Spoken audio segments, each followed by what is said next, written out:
Media మిత్రులందరికీ నమస్కారం. ఇవాళ ఈ ప్రెస్ మీట్ మెయిన్ పర్పస్ ఏంటంటే జ్ఞాపక శక్తి సడన్గా కోల్పోయిన ఒక వ్యక్తి గురించి మాట్లాడదాం. ఆ వ్యక్తి ఐపీఎస్ సస్పెన్షన్లో ఉన్న IPS officer PV Sunil Kumar గారు. వారిని చాలా రోజుల తర్వాత, సుమారు 1 సంవత్సరం 6 మాసాల తర్వాత ఎట్టకేలకు 15 రోజుల క్రితం పిలిచారు. ఆయన సమయం కావాలన్నాడు. మళ్ళీ నిన్న ఎస్పీ దామోదర్ గారు ఆయన టీం విచారణకి హాజరవడం జరిగింది. కాకపోతే గతంలో పవిత్ర బంధం అని నాగేశ్వరరావు సినిమా ఒకటి వచ్చింది. అందులో ఆయన సడన్గా ఫస్ట్ ఆఫ్ ఒక హీరోయిన్ లవ్ చేసి మతిమరుపు ఏదో దెబ్బ తగ్గుతుంది, బుర్రంతా పోతుంది, ఇంకో అమ్మాయిని లవ్ చేస్తారు, మళ్ళీ దెబ్బ తగ్గుతుంది, గుర్తు వస్తుంది. అదే టైప్లో కృష్ణ గారు చీకటి వెలుగు, వెంకటేష్ ముద్దుల ప్రియుడు, అంటే గతాన్ని మర్చిపోయి సడన్గా మర్చిపోవటం. ఆ గజనీ సినిమాలో అతను కూడా ఒంటి మీద రాసుకుంటాడు కదా, మళ్ళీ మర్చిపోయి గుర్తు రావటం.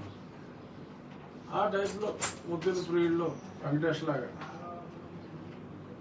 ఈయనకి నిన్న మొత్తం మర్చిపోయాడట. తెలియదు, గుర్తు లేదు. ఇది ఆంధ్రజ్యోతిలో చాలా స్పష్టంగా వచ్చింది. ఆయనకి సడన్గా ఏమడిగినా ఈ న్యూస్ పేపర్ కథనాలే. ఈనాడులో కూడా పెద్ద న్యూస్ ఐటమ్ వచ్చింది. అందరికీ తెలిసిన విషయమే, సాక్షిలో రాలేదు. ఈ 2 పేపర్లో స్పష్టంగా వచ్చింది. వారికి తెలియదు, గుర్తు లేదు. ఏదన్నా కాగితాలు చూస్తే చెప్పగలరు. ఇలా మొత్తం మీద ఆయనకి మతిమరుపు వచ్చినట్టు చక్కగా అభినయం చేశారా, అదే నిజంగా దొరికిందా మనకు తెలియదు. ఎందుకంటే మరి మొన్నే ఆయన ముఖ్యమంత్రిగా ఏ కులం వారు ఉండాలి, ఉప ముఖ్యమంత్రిగా ఏ కులం వారు ఉండాలి అని చక్కటి రాజకీయ సూచనలు కూడా సమాజానికి చేశారు. డ్యూటీలో ఉన్న ఆఫీసర్కి రాజకీయాలు మాట్లాడకూడదమ్మా అని చెప్పి నేను చెప్తే, ఏదో లిబరేషన్ కాంగ్రెస్ అని ఒకడో ఇంకెవరెవరో మాట్లాడే హక్కు లేదా, మాట్లాడకూడదా అని రకరకాలుగా వ్యాఖ్యానాలు చేశారు. వాళ్ళకే చెప్తున్నా, రాజ్యాంగం వాక్ స్వాతంత్రం ఇచ్చింది, కానీ అది అందరికీ కాదు. ఆఫీసర్లకి కొన్ని నిబంధనలు ఉన్నాయి. వాళ్ళు రాజకీయాల గురించి మాట్లాడకూడదు. ఆర్గనైజేషన్లు పెట్టుకుని ఉద్రిక్తతలు రెచ్చగొట్టడం ఇటువంటివి చేయకూడదు. ఎందుకు చేయకూడదు? దళితులకు హక్కులు లేవా? ఐపీఎస్ ఎవడ పాస్ అవ్వమన్నాడు? హక్కుల కోసం కావాలంటే హక్కుల కోసం పోరాడితే పోయేది. సరే, ఆయన ఒక ఫేక్ సర్టిఫికేట్తో, ఎస్సీ సర్టిఫికేట్తో క్రిస్టియన్ అయినప్పటికీ చేశాడు, ఫేక్ సర్టిఫికేట్తో వచ్చాడు అన్నది అందరికీ తెలుసు. సరే, మళ్ళీ దానికి ఒక ఆర్గ్యుమెంట్, వేరే ఆర్గ్యుమెంట్, అందులో నేను ఎలదలుచుకోవాలి ఆర్గ్యుమెంట్లోకి. బట్ ఇలాగా తప్పు చేసిన వాళ్ళని తప్పు చేసావు అని అంటాం మానేసి దళితులు మాట్లాడకూడదా అని మాట్లాడటం అనేది అది వారి విచక్షణకే నేను వదిలేస్తున్నాను. బట్ మెయిన్ సబ్జెక్ట్ ఏంటంటే, సడన్గా మరి సునీల్ కుమార్ గారికి ఇప్పుడు జ్ఞాపక శక్తి నశించింది. మామూలుగా ఏం చేస్తారు? చిప్పు దొబ్బితే అంటే బుర్ర పాడైపోతాయి. మెంటల్ హాస్పిటల్ కావచ్చు, లేదంటే మామూలు హాస్పిటల్ అంటే పిచ్చెక్కితే మెంటల్ హాస్పిటల్. ఇది మెంటల్ కేసు అని నేను అనుకోవట్లేదు, మతిమరుపు కేసు మాత్రం. సో మతిమరుపు అయితే ఏంటి, ట్రీట్మెంట్ ఇవ్వాలి. సో ఇక్కడ షార్ట్ ట్రీట్మెంట్ ఏదో సమ్ ట్రీట్మెంట్ దానికి ఉండాలి. రావాలంటే సినిమాల్లో అయితే ఏమన్నా మళ్ళీ ఏదో దెబ్బ తగులుతుంది, తలకు దెబ్బ తగిలిన ఇలా రీల్ తిరిగి గుర్తుకొచ్చేస్తుంది, మళ్ళీ కాంచన బదులు వానేసిన పిక్చర్లో చేస్తుంది పవిత్రంగా. అలాగా నన్ను కొట్టిన సీన్లు అన్నీ మరి అతనికి గుర్తు రావచ్చు. మరి నాకు తెలిసి ఆయన అన్నీ మర్చిపోయినట్టుగానే పేపర్ కథనాల ప్రకారం తెలిసింది. మరి 5 గంటలు విచారించినట్టు రాశారు అందులో. మరి మర్చిపోతే గుర్తు వచ్చినప్పుడు రామ్మ అని అనుంటారని నేను అనుకోను. బట్ మర్చిపోయినప్పుడు జనరల్గా కస్టడీలో తీసుకుని ట్రీట్మెంట్ చేసి గుర్తుకొచ్చేలా చేసి మరి ఇన్ఫర్మేషన్ తీసుకోవాలి. అది చూడకపోతే మరి ఏం జరిగిందో నాకు తెలియదు. ఎవరో కొంతమంది అంటాం కృష్ణార్జున యుద్ధం సినిమాలో 1000 శుభములు కలుగు నీకు పోయి రావే మద్దలాన్ని సాగనంటున్నట్టు నీట్గా సాగనంపేశారా, మళ్ళీ పిలుస్తారా? ఎందుకంటే ట్రీట్మెంట్ ఇవ్వాలంటే మరి వీళ్ళు కూడా కొన్ని కన్సల్టేషన్స్, కొన్ని ఫెసిలిటీస్ కావాలి కాబట్టి మరి ఆ ఫెసిలిటీస్ రెడీ చేసుకుని మళ్ళీ పిలుస్తారా చూడాలి. ఎందుకంటే చాలామంది ప్రజలు కూడా చాలా ఆసక్తిగా, ఎందుకంటే నిన్న ఈ న్యూస్ ఐటమ్ చాలా ఛానల్స్ ఇతను విచారణకు పిలిచారు అన్నప్పుడు కూడా వ్యూవర్షిప్ కూడా చాలా ఎక్కువగా ఉంది. చాలా ఆసక్తిగా చాలామంది ప్రజలు ఎదురు చూశారు. నేనైతే ఇదే ఎక్స్పెక్ట్ చేశాను.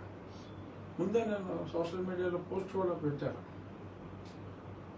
అలవాటైన అబద్ధాలే చెప్తారా, పొరపాటున నిజాలు చెప్తారా అని. నేను ఎక్స్పెక్ట్ చేసినట్టుగానే ఆయన అబద్ధాలు చెప్తారనుకున్నాను, కానీ అసలు ఏమీ అంత ఎరేజ్ అయిపోయింది, నాకేమీ గుర్తులేదు అని చెప్తారని మటుకు ఇలా ఊహించని ట్విస్ట్ ఇస్తారని చెప్పి నేనైతే ఎక్స్పెక్ట్ చేయలేదు.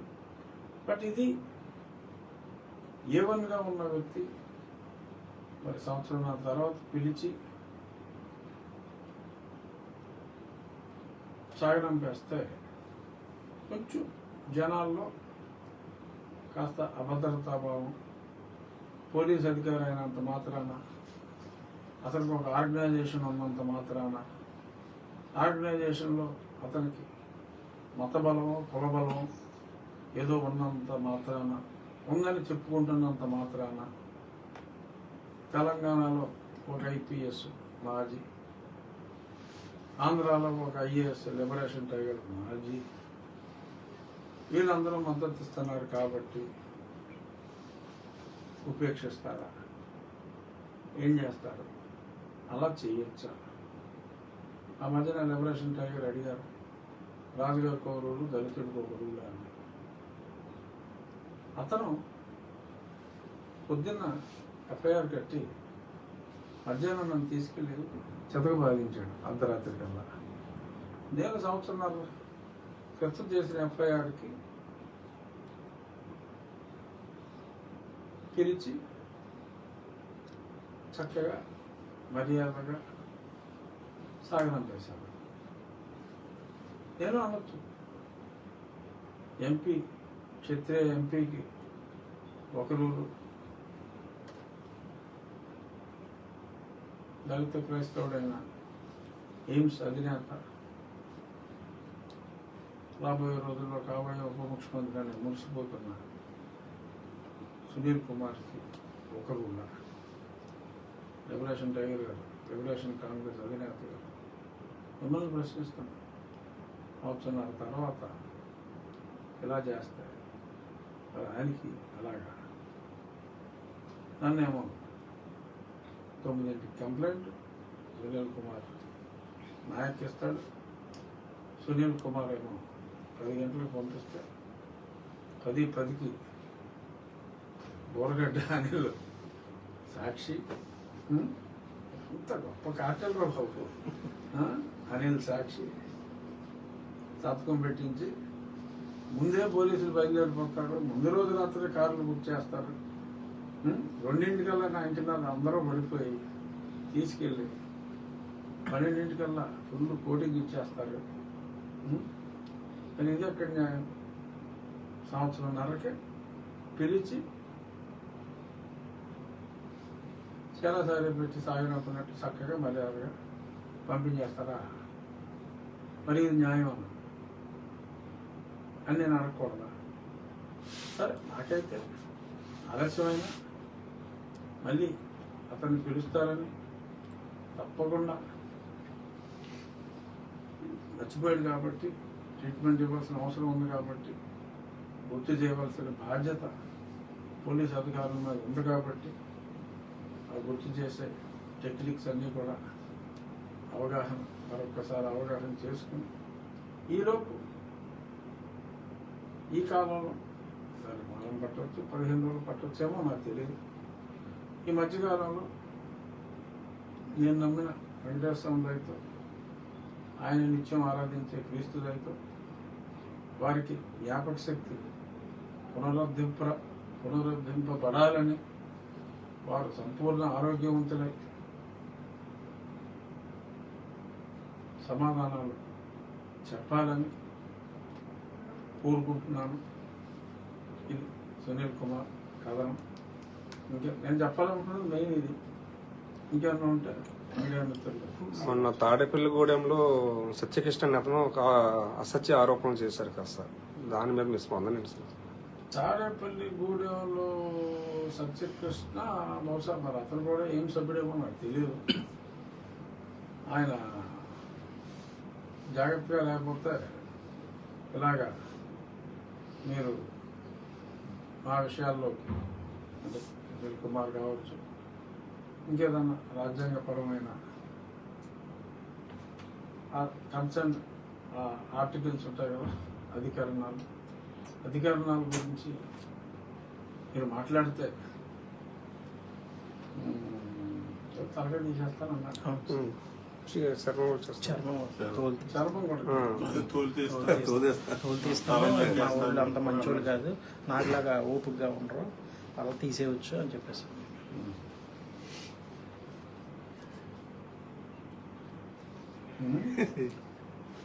తీరిందా అడాడు సత్యకృష్ణ. అమ్మా సత్య, కృష్ణుడు గుర్తొచ్చాడా అంటే బాగోదు ఆ స్థాయిలో. అంచేత డెఫినెట్గా అతను ఖచ్చితంగా సునీల్ కుమార్ లాగా గతాన్ని మర్చిపోయే అవకాశాలు చాలా ఎక్కువగా ఉన్నాయని ఇందు మూలంగా తెలియజేయడం అనేది. ఏదో పాపం పిచ్చెక్కువ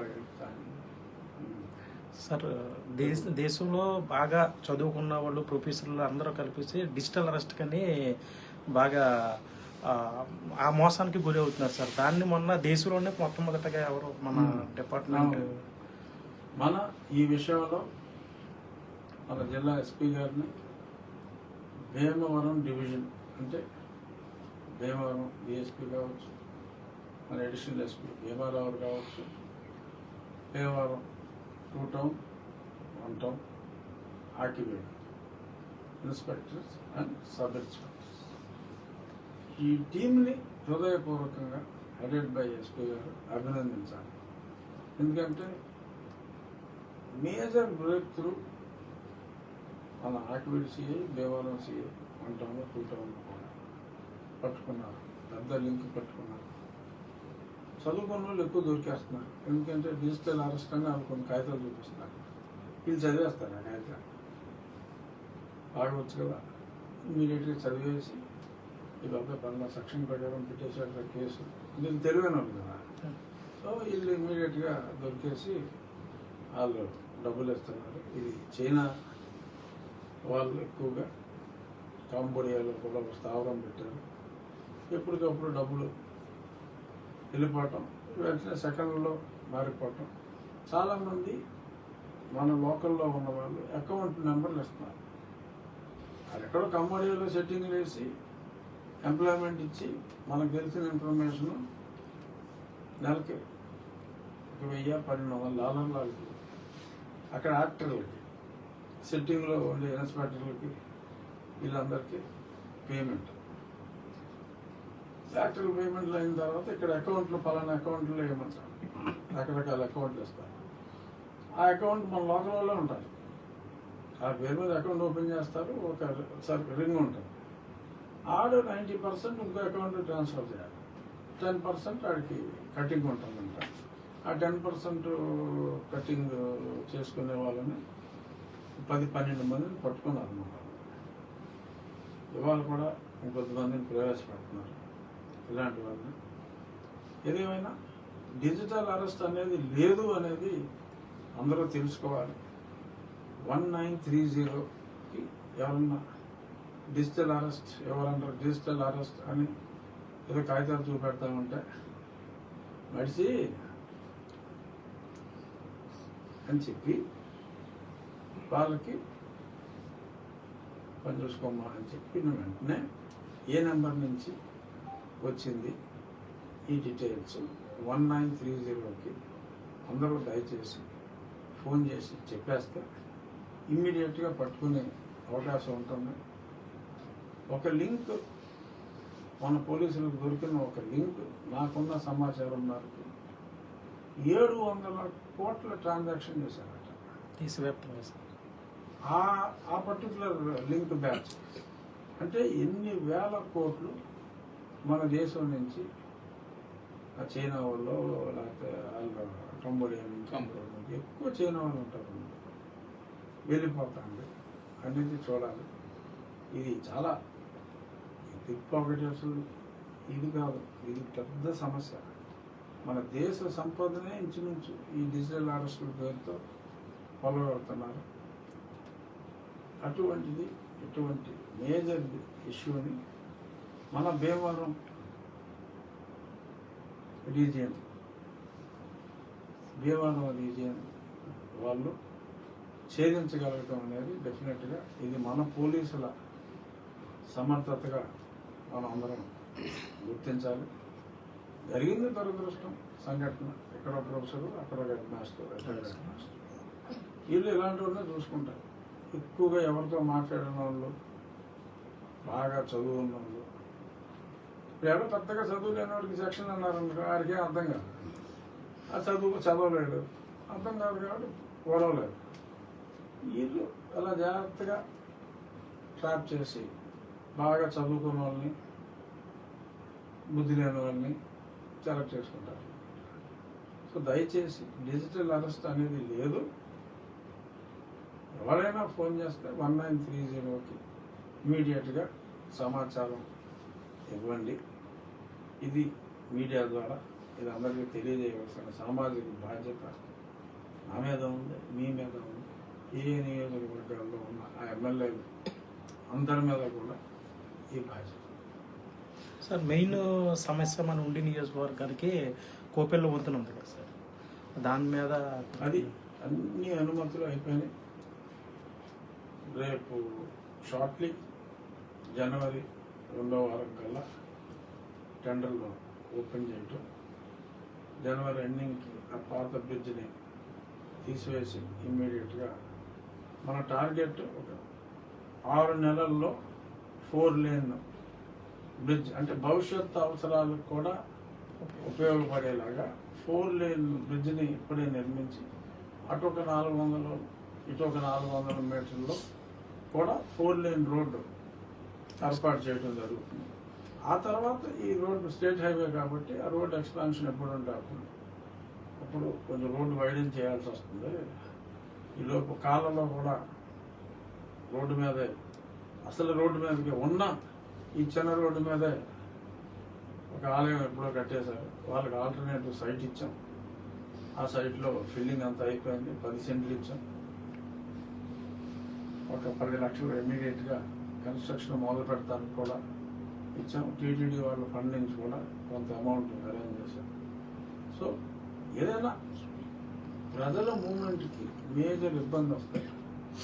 అది గుడి కావచ్చు, చర్చి కావచ్చు, మసీదు కావచ్చు, వారిని సంప్రదించి వారి మనోభావాలకు ఇబ్బంది లేకుండా ట్రెడిషన్ని ఫాలో అవుతూ ఒక విగ్రహం తీయాలంటే దానికి ఒక ప్రొసీజర్ ఉంటుంది.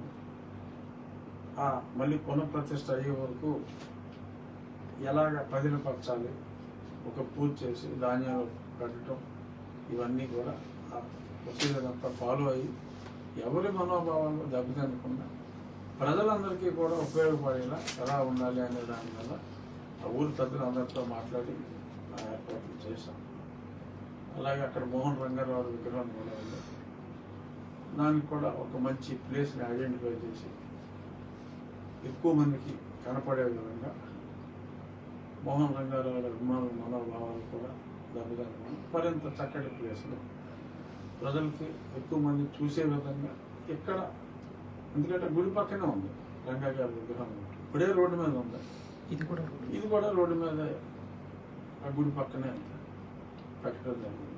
సో ఇది ఎవరికి ఇబ్బంది లేకుండా అందరికీ ఆమోదయోగ్యంగా ఉండేలాగా చేస్తాం. అలా అక్కడక్కడ కొన్ని చర్చలు కావచ్చు. మీరు ఊళ్ళో చూశారు, మసీదు పెద్దలతో మాట్లాడేది, అక్కడ పక్కన రోడ్డు కూడా నిర్మించడం జరిగింది. సో అలాగా ఎవరిని కూడా వారి మనోభావాలు దెబ్బతినకుండా ప్రజలకి ఉపయోగపడేలాగా. అలాగే ఇప్పుడు కాలువల విషయంలో మొన్న 23 కిలోమీటర్ల కాలువలు చూశారు. ఇప్పుడు వెంకయ్య వెయ్యారంతా కూడా మొత్తం అంతా చేస్తాము. త్వరలో చెనకాపురం, గుంబ్లూరు అక్కడ పూర్తిగా ఆక్రమణలు ఎక్కువైనాయి.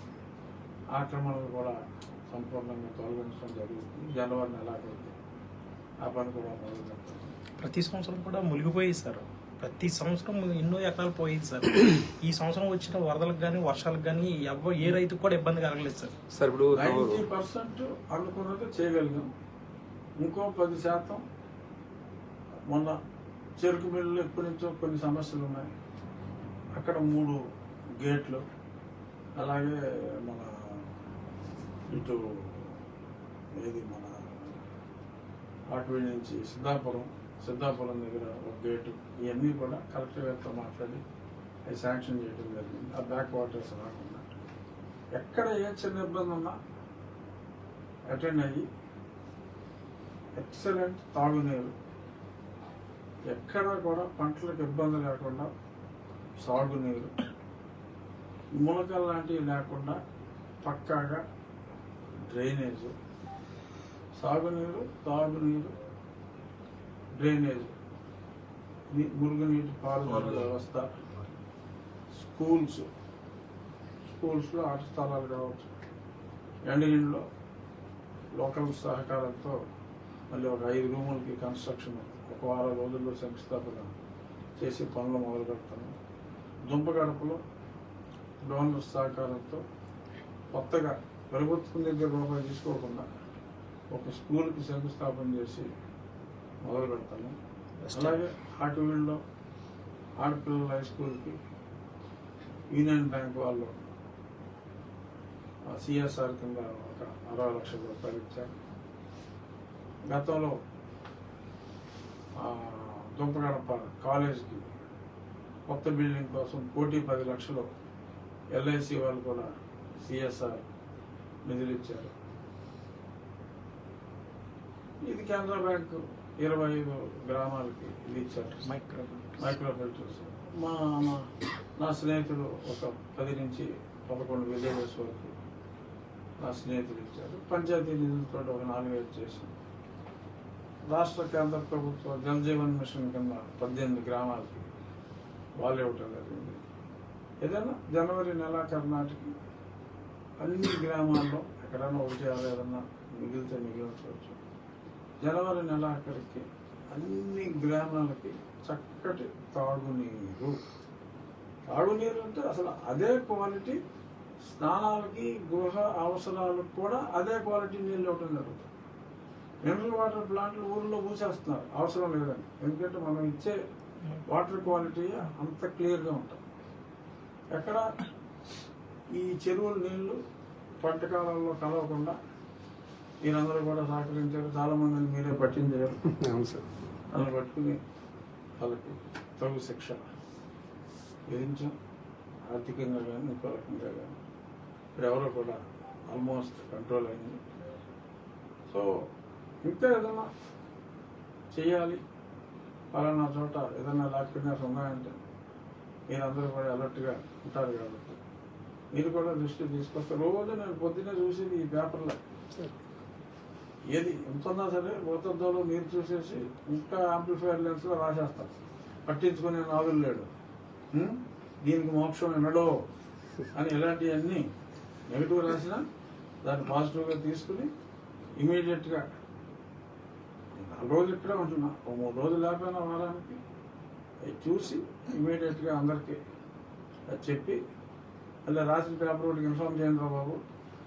ఒకసారి అయిపోయింది కూడా పాత ఫోటో రాసేస్తాం, లేదు ఇది అయిపోయిందని చెప్పి చెప్పడం లేదు.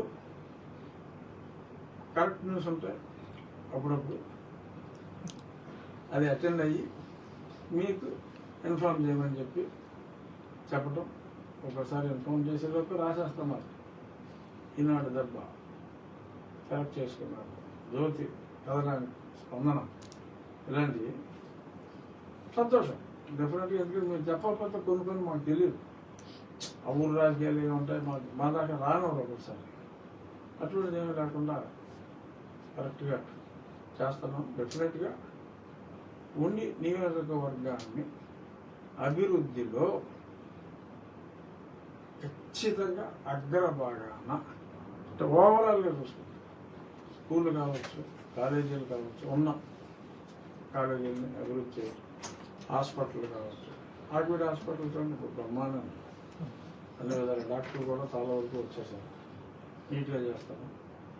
సో అలాగా ఉన్నంతలో ప్రభుత్వానికి భారం వేయకుండా ప్రజల సహకారంతో, సిఎస్ఆర్ ఫండ్స్ సహకారంతో, నాకున్న మంచి మిత్రుల సహకారంతో చక్కగా పనులన్నీ జరుగుతున్నాయి.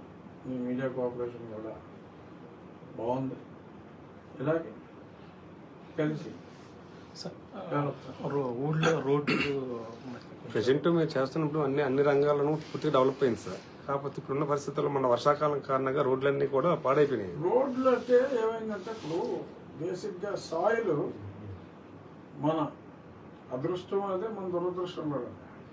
మనకే పంటలు పండాలన్నా డ్రైనేజ్ వ్యవస్థ అన్నిటికి క్లీన్గా ఉంది, నీటిపారుదలకి బాగుంది. కానీ ఈ సాయిల్ స్ట్రెంగ్త్, ఈ నల్లరేగడి ఈ భూముల వలన మరి ఒక పక్క కాలువ, ఒక పక్క డ్రైన్ ప్రతి రోడ్డుకి, దీనివల్ల ఏంటంటే కుంగిపోతాం. ఎంతో కొంత డెఫినెట్గా లోపాలు ఉన్నాయి, నేను లోపాలు లేవని అన్నా. కానీ ఈ కుంగుడు నేల మీద మనకి 40 టన్నుల నుంచి 60 టన్నుల వెహికల్స్ వచ్చేస్తాయి. సో దాంతో చాలా ఇబ్బంది ఉంది. 60 టన్నుల వెహికల్స్, కంటైనర్లు, ఆక్వా ఎక్స్పోర్ట్స్. మరి గతంలో ఈ పుత్త రోడ్లు కానీ, ఈ ఓరల్ రోడ్లు, ఈ అన్నిటికి ఈ నిధులు మార్కెటింగ్ సెస్ కలెక్ట్ చేస్తున్నారు. అది ఇక్కడే ఖర్చు పెట్టాలి. ఒక్క పైసా ఇక్కడ వచ్చట్లేదు. వీళ్ళు జీతాలు ఇస్తున్నారు సొమ్ములో పుష్కాకి, ఏ తీసుకెళ్ళిపోతున్నారు, ఏ చేసుకుంటున్నారు. దానికోసం పోరాడాలి. మా ఫండ్స్ మాకే, మీకు కావాలంటే 25% ఇస్తాం అని ప్రభుత్వానికి ఇచ్చి, ఇక్కడ ఎందుకు ఇంత మార్కెటింగ్ సెస్ వస్తుంది, ఇంత ప్రొడ్యూస్ ఉంది కాబట్టి అలా ప్రొడ్యూస్ని ట్రాన్స్పోర్ట్ చేయాలి కదా. ఆ ట్రాన్స్పోర్ట్ చేయాలంటే రోడ్డు వ్యవస్థ ఉండాలి. సో లేదు, ఆ మధ్యన సీఎం గారు చెప్పినట్టు టోల్ పెట్టారు. వాడుకున్నాడే కడతాడు. ఇంట్లో నువ్వు కూర్చుంటే టోల్ కట్టమంటారు కదా. పెద్ద వెహికల్స్కి అట్లీస్ట్, స్కూటర్లు, మోటార్ సైకిళ్ళు వదిలేసి పెద్ద వెహికల్స్కి, ద్విచక్ర వాహనాలు కొంచెం లేదా నువ్వుగా 8 చక్రాల లారీ, మనకంతా 16-20 చక్రాల లారీలు వచ్చారు. 20 చక్రాల లారీ కొంచెం రీజనబుల్గా వేసుకోవాలి. ఎందుకంటే డ్యామేజ్ చేసేది ఎక్కువ అయ్యే కాబట్టి. టోల్ కాన్సెప్ట్ పెట్టుకుంటే ఆ రోడ్ వేసి కూడా ఒకేసారి పక్కాగా వేసుకుంటాడు. ఎందుకంటే మళ్ళీ ఆడికి ఇన్ని రిపేర్లు కష్టం అవుతుంది కదా.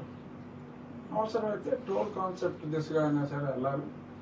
ఈ మార్కెటింగ్ నిధులు మనం ఖర్చు పెట్టుకోవడానికి మార్కెటింగ్ శాఖ మంత్రి గారిని, ముఖ్యమంత్రి గారిని కూడా ఈ నూతనంగా ఎంపిక చేసిన ఈ మార్కెట్ యార్డ్ చైర్మన్తో సమావేశం పెట్టి అడగవలసిన బాధ్యత అయితే ఉంది.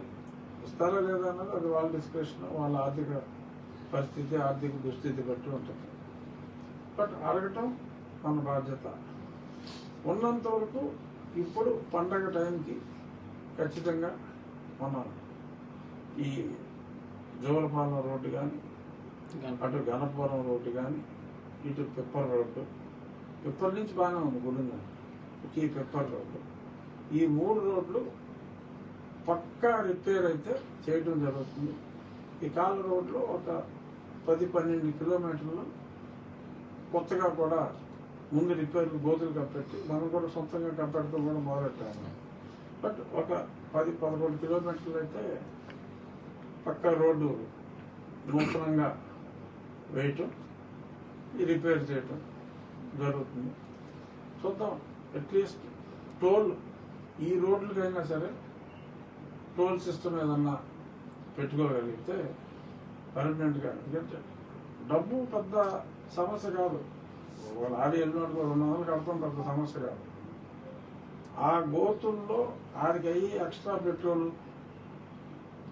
ఆ బండికి అయ్యి ఎక్స్ట్రా డ్యామేజ్, దీంతో కంపేర్ చేస్తే వాడు నిజంగా రోడ్ పక్కగా మెయింటైన్ చేస్తే వాడు ఆనందంగా నువ్వు పెట్టిన టోల్ కట్టగలడు. పర్మనెంట్ సొల్యూషన్ ఏంటి అన్నది కూడా చూద్దాం.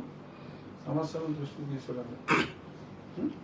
సార్ ఇప్పుడు కలెక్టరేట్ పరిస్థితి ఏంటంటే, కలెక్టరేట్ మనకి మంచి వచ్చినాయి ఉందండి. చూడాలి మరి. అదే గతంలో అనేక రూమర్స్ వచ్చాయి కదా సార్. ఇప్పుడు జిల్లాకి సంబంధించి ఇంటర్మీడియట్ బోర్డుకి సార్ భీమవరంలో గుప్పెడు స్థలం లేకపోతే వాళ్ళకి బిల్డింగ్ నేనే ఉంటాను. మొన్న పాలకోడేరు దగ్గర ఇంకో డిపార్ట్మెంట్ జిల్లా శాఖ అధికారులకి నేను ఇచ్చా. ఈ 3 నెలల కాలంలో 4 డిస్ట్రిక్ట్ లెవెల్ ఆఫీసర్స్కి కార్యాలయం కూర్చునే స్థలం లేకపోతే నేను ఎవరు ఉండేంటండి ఉండాలి కదా. చుట్టూ ఉన్నాం. నియోజకవర్గం మారింది. 3 పక్కల ఉంది సార్. పాలకోడేరు మొన్నదాకా భీమవరం నియోజకవర్గం, ఇప్పుడు ఉడి నియోజకవర్గంలోకి వచ్చింది రీఆర్గనైజేషన్లో. అంత మాత్రం చేత ఇది వేరైపోదు కదా. అక్కడ ఉంది గొల్లకోడేరు, అక్కడ ఉంది టీవీ రాజు కాలేజీకి ఆనుకుని ఉంది. టీవీ రాజు కాలేజీ ఇది వరకు గొల్లకోడేరు, అది ఇప్పుడు భీమవరంలో కలిపేసామన్నారు. రేపు గొల్లకోడేరులో కూడా కలవాలి, ఇప్పుడు భీమవరంలో కలుసుకోవచ్చు. ప్రపోజల్ ఉంది కదా, ఒక 5 ఊర్లు కలపాలండి. కలిపేస్తే భీమవరం అయిపోద్దా? అప్పుడు ఇక్కడ ఉండొచ్చా? లేకపోతే ఇది వేరే ఊరా? భీమవరం మనోభావం దెబ్బతిండా? ఏదో ఎవరికి ఇచ్చాలి. బట్ ఏదైనా కలెక్టర్ ఆఫీస్, సొంత కలెక్టర్ ఆఫీస్ అనేది ఉండాలి. దానికి కాస్త స్థలం ఉండాలి. డిడిఓ ఆఫీస్కో లేకపోతే ఇంటర్మీడియట్ బోర్డుకో గజం స్థలం లేని ఆ ప్రాంతంలోనే పెట్టుకుంటారా? గ్రేటర్ భీమవరంలో పెట్టుకుంటారా అనేది సంకుచిత భావాలు ప్రజలకు ఉండవు. నాయకుల సంకుచిత స్వభావం మారాలి అని చెప్పి కోరుకోగలం. మారకపోతే నాయకులు బాగుంటారు, ప్రజలు అదన్నమాట. సార్ ఇప్పుడు ఉండీలు పాలకేంద్రం పక్కని వైఎస్ఆర్ కాంగ్రెస్ పార్టీ భవనానికి కోట్లాది రూపాయలు రిలీజ్ చేసే స్థలాన్ని ఇచ్చేశారు సార్. దాన్ని ఇప్పుడు ఆ స్థలంగా కోర్టులో ఉంది. అది సార్ కోర్టులో ఉంది. ఎలా ఉంది మరి పాలకేంద్రం ఉంది కదా సార్? పాలకేంద్రం ఏంటి సార్ ఇది గతంలో? లేదు, పాలకేంద్రం యాక్చువల్గా అక్కడ మేజర్ సైట్ అంతా ఈ రైస్ సారీ మన అది ఉంది కదా కృషి కేవీకే ఆ కేవీకేకి 50 ఎకరాలంతా కేవీకే దాంట్లోనే ఉంది. సార్ సార్ అది వాళ్ళకే టైట్గా ఉంది సార్ సార్ స్థలం. ఓకే సార్ అయినా అది రూమ్లో ఉంది కదా. అవును సార్. భీమవరం మనుషులు ఎలా మార్చడం?